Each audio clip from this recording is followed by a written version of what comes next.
Hi guys, next one చూద్దాం. Next Telugu 46. Find derivative of the sin inverse of b plus a sin x divided by a plus b sin x where a greater than 0, b greater than 0. So ab అన్నవి ఇక్కడ constants. ఇక్కడ కూడా same ఇంతకుముందు ఎలాగైతే solve చేసామో 45 problem ఎలాగైతే solve చేసామో same అలాగే ప్రాబ్లం అన్నీ సాల్వ్ చేస్తామన్నమాట. ఓకే, సో అంతే, పెద్ద తేడా అయితే అస్సలు ఏం లేదు. సేమ్ ఇంతకుముందు 45 ప్రాబ్లం ఎలాగైతే సాల్వ్ చేసామో అలాగే సాల్వ్ చేస్తామన్నమాట. అక్కడ చూసినట్టయితే కాజ్ ఇన్వర్స్ ఉంది, ఇక్కడ మనకు సైన్ ఇన్వర్స్ ఉంది. ఓకే, అంతే, పెద్ద తేడా అయితే ఇంకేం లేదు.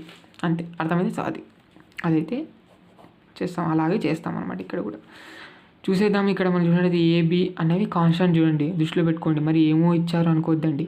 ఓకే, సో ఇలాంటి ప్రాబ్లమ్స్ సాల్వ్ చేసేటప్పుడు మనకు పేపర్స్ అనేవి ఎక్కువ కావాలన్నమాట. కాబట్టి మీరు చూసుకొని జాగ్రత్తగా ఎగ్జామ్లో అయితే చేయాల్సి ఉంటుందన్నమాట. కొన్ని స్టెప్స్ అయితే ఎగరగొట్టాల్సి ఉంటుందన్నమాట. స్పీడ్గా అడ్వాన్స్ స్టెప్స్ అయితే వేయాల్సి ఉంటుందన్నమాట ఇలాంటి ప్రాబ్లమ్స్ సాల్వ్ చేసేటప్పుడు. అర్థమైందా? కానీ ఫార్ములే మటుకు కంపల్సరీ బాక్స్లో అయితే రాయండి. అది చూడండి, ఆన్సర్ గివెన్ ఇచ్చిండేది రాస్తున్నాను. ఇచ్చిండేదాన్ని వై అనుకుంటాను, యాక్చువల్గా వాడు ఏమనుకోలేదు కాబట్టి. So y is equal to sine inverse of b plus A sine X divided by A plus B sine X. ఈ విధంగా అయితే అయిపోయింది అనమాట. So differentiation with respect to X అని బోత్ సైడ్స్ చేస్తాను. Dy by dx is equal to dy dx sine inverse of ఇదైతే ఉంది ఈ విధంగా. సో ఇదంతా మనకి ఎక్స్ అయిపోద్ది. Dy dx sine inverse X అనేది ఫార్ములా అప్లై చేద్దాం. Dy dx sine inverse X అంటే మనకు 1 divided by square root of 1 minus X square. ఇది అనేది అప్లై చేసేస్తాను నేను ఇక్కడ. ఓకే, సో ఎక్స్ అంటే మనకు ఇదంతా అనమాట టోటల్. ఓకే, ఇక్కడ పెట్టేస్తాను ఎక్స్ ప్లేస్లో. అప్పుడు మనకి ఈ విధంగా అయితే అయిపోతుంది. ఇంటూ మరి మనకు ఇక్కడ ఇన్నర్ డిఫరెన్షియేషన్ చేయాల్సి ఉంటుంది అనమాట. డి బై డిఎక్స్ ఆఫ్ ఇదంతా రాసేసాను. ఓకే, ఇక్కడ మనకు యూ బై వి ఫామ్లో ఉంది కాబట్టి U by V whole dash is equal to V U dash minus U V dash divided by V square అనేది అప్లై చేయాల్సి ఉంటుంది అనమాట ఇక్కడ. ఇకపోతే ఇక్కడ ముందుగా స్క్వేర్ ఉంది కాబట్టి స్క్వేర్ అనేది అప్లై చేయాలి. ఓకే, సో నెక్స్ట్ స్టెప్లో మరి ఎల్సిఎం తీయాలి. తర్వాత రూట్ ఉంది కాబట్టి రూట్ అన్నిటికీ అప్లై చేయాల్సి ఉంటుంది అనమాట. ఆ విధంగా అనమాట. అర్థమైంది? ఇక్కడ ఈ విధంగా ఇక్కడ చేసుకుంటూ వస్తాం. ఇక్కడ చూస్తే మనకు ఫార్ములా అప్లై చేసుకుంటూ వస్తాం అనమాట. అది సో చూడండి, ఇక్కడ మనకి ఇక్కడ చూసినట్లయితే ముందుగా స్క్వేర్ ఉంది కాబట్టి స్క్వేర్ అప్లై చేయాలి. కాబట్టి 1 divided by square root of 1 minus B plus A sine X whole square divided by A plus B sine X whole square అయితే ఉందన్నమాట ఇక్కడ. ఇంటూ ఈ ఫార్ములా అప్లై చేస్తాను. వీని అలాగే పెట్టేస్తాను. A plus B sine X into U dash అంటే మనకు B plus A sine X whole dash. Okay, so minus ఉంది కాబట్టి మైనస్ యూ అలాగే పెట్టేస్తాను. B plus A sine X into ఇప్పుడు మనకు వి డాష్ అంటే మనకు A plus B sine X whole dash అనమాట. డివైడెడ్ బై వి స్క్వేర్ అంటే మనకు A plus B sine X whole square అయితే అయిపోయింది అనమాట. ఈ విధంగా ఇక్కడ చూడండి, డిఫరెన్షియేషన్ దీనికి అప్లై చేయాల్సి ఉంటుంది అనమాట. ఎందుకంటే ప్లస్ ఉంది కాబట్టి. కాన్స్టాంట్కి డిఫరెన్షియేషన్ అప్లై చేసినట్టయితే 0 అయిపోతుంది. ప్లస్ అదేవిధంగా ఏ అనేది కాన్స్టాంట్ బయట పెట్టేస్తాను. ఇంటూ డివైడిఎక్స్ సైన్ ఎక్స్ అంటే మనకు కాజ్ ఎక్స్ అయితే అయిపోతుంది. అంటే టోటల్గా మనకు ఏ కాజ్ ఎక్స్ అయితే అయిపోతుంది ఇక్కడ. అర్థమైంది? అది ఇక్కడ పోతే ఇంకా ఏ అనేది కాన్స్టెంట్ 0 అయిపోతుంది. ప్లస్ అదేవిధంగా బి అనేది అలాగే పెట్టేస్తాను, కాన్స్టెంట్ బయట పెట్టేస్తాను. సైన్ ఎక్స్కి డిఫరెన్షియేషన్ చేసినట్టయితే కాజ్ ఎక్స్ అయితే అవుతుంది అనమాట. ఈ విధంగా బి కాజ్ ఎక్స్ అయిపోతుంది టోటల్గా. అది అనేది రాసిస్తాను. ఓకే, ఆ విధంగా రాస్తాను. ఇక్కడ చూసినట్టయితే ఎల్సిఎం తీసేస్తాను.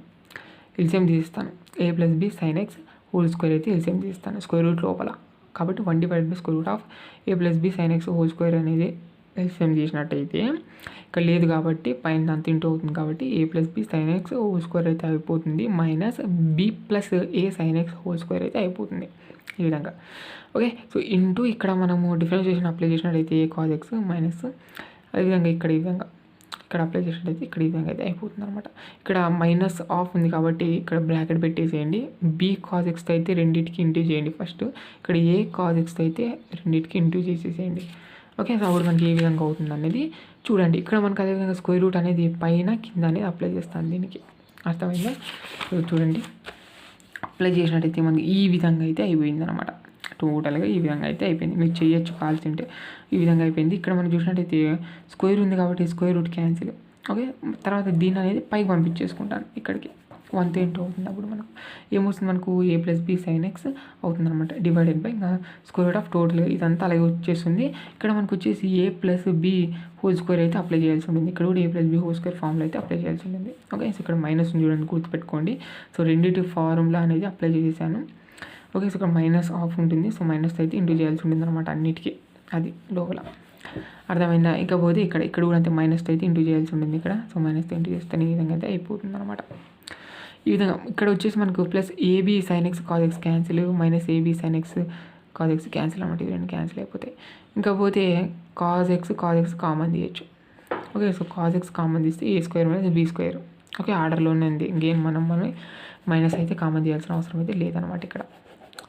ఓకే, సో ఇంతకుముందు ప్రాబ్లంలో అయితే 45 ప్రాబ్లంలో అయితే కామన్ తీయడం జరిగిందనమాట. అక్కడ ఆర్డర్లో లేదు కాబట్టి ఆ విధంగా. ఓకే, ఇక్కడ చూసినట్టయితే ఇది అలాగే వచ్చేస్తుంది. ఇక్కడ నేను మైనస్ అయితే ఇంటూ చేయడం జరిగింది. చేసినట్టయితే ఇక్కడ మైనస్ వస్తుంది, ఇక్కడ మైనస్ వస్తుంది, ఇక్కడ మైనస్ వస్తుంది. ఇక్కడ కూడా minus 2ab sin x plus 2ab sin x cancel. చూసినట్టయితే ఇంకా సైన్ స్క్వేర్ ఎక్స్ కామన్ తీసినట్టయితే మనకు okay, so sine square X common తీసినట్టయితే అప్పుడు మనకి ఏ విధంగా అవుతుందంటే B square minus A square అయితే అయిపోతుంది. ఇక్కడ మైనస్ కామన్ తీస్తే అప్పుడు మనకి A square plus B square అయితే అయిపోతుంది ఈ విధంగా. ఓకే, ఆర్డర్లో ఉండడానికి. ప్లస్ అదేవిధంగా A square minus B square అనేది పెట్టేస్తాను. ఇప్పుడు మనకు A square minus B square అనేది కామన్ చేయాల్సి ఉంటుంది అనమాట. అది నెక్స్ట్ స్టెప్ చేస్తాను. ఓకే, అదనమాట. అదేవిధంగా ఇక్కడ చూసినట్టయితే A plus B sine X, ఇక్కడ మనకు A plus B sine X whole square అయితే ఉంది. ఒకటైతే క్యాన్సిల్ చేయొచ్చు, ఇంకొకటి ఉంటుంది ఇక్కడ A plus B sine X అనేది. ఓకే, అది రాసేస్తాను చూడండి. ఇంకా ఇంటూలో ఉంది కాబట్టి నీట్గా రాసేద్దాం. Cos X into A square minus B square divided by square root of ఇక్కడ మనకు A square minus B square common తీసినట్టయితే 1 మైనస్ సైన్ స్క్వేర్ ఎక్స్ అయితే అయిపోతుంది ఇంటూ ఏ ప్లస్ బి సైన్ ఎక్స్ అయితే అయిపోయింది అనమాట. ఈ విధంగా టోటల్గా ఇక్కడ 1 మైనస్ సైన్ స్క్వేర్ తీటా అంటే కాజ్ స్క్వేర్ తీటా. ఇక్కడ మనకు కాజ్ స్క్వేర్ ఎక్స్ అయితే అయిపోతుంది. అదేవిధంగా ఇంటూలో ఉంది కాబట్టి దీనికి అయితే అప్లై చేస్తాం స్క్వేర్ రూట్ అనేది. అప్లై చేసినట్టయితే square root cancel, cause X అనేది వస్తుంది. అది కాజ్ ఎక్స్ రాస్తాను. ఓకే, అది ఈ విధంగా టోటల్గా అయితే ఈ విధంగా అయితే అయిపోయింది అనమాట. ఈ విధంగా అయితే అయిపోయింది. ఇక్కడ కాజ్ ఎక్స్ అయితే క్యాన్సిల్. మరి అర్థమైంది. కొంచెం స్టెప్స్ మీరు అర్థం చేసుకోండి. మీరు ఒకసారి చేసినట్టయితే మీకే అర్థమైపోతుంది. అదేవిధంగా ఇక్కడ A square minus B square ఉంది. ఇక్కడ డివైడెడ్ బైలో మనకు square root of A square minus B square అయితే ఉంది. దీన్ని ఏ విధంగా రాయాలి అంటే అప్పుడు మనకు ఎక్స్ని ఏ విధంగా రాయొచ్చు, square root of X into square root of ఎక్స్గా రాయొచ్చు. ఓకే, ఈ విధంగా అయితే రాస్తాను ఇక్కడ, ఎందుకంటే ఇది క్యాన్సిల్ అవ్వడానికి. చూడండి. ఓకే, ఇక్కడ ఈ విధంగా ఉంది. ఇక్కడ ఈ విధంగా రాస్తాను అన్నమాట. ఈ విధంగా రాసుకుంటాం. ఓకే, ఈ విధంగా రెండింటిగా రాసుకుంటాం. Square root of A square minus B square into square root of A square minus B square divided by ఇదంతా అలాగే ఉంటుంది. ఇక్కడ ఇంటూలో ఉంది కాబట్టి ఇది క్యాన్సిల్ అయిపోతుంది, ఒకటి క్యాన్సిల్ అయిపోతుంది అనమాట. అప్పుడు మనకు square root of A square minus B square divided by A plus B sine X అయితే అయిపోతుంది. ఇంతకన్నా ఇంకా మనం ఏం చేయడానికి రాదు. ఇదే మనకు dy by dx is equal to square root of A square minus B square divided by A plus B sine X. అంతే, ఈజీ కదా. సో 45, 46 రెండు సేమ్గా ఉంటాయి చూసుకోండి, అంతే.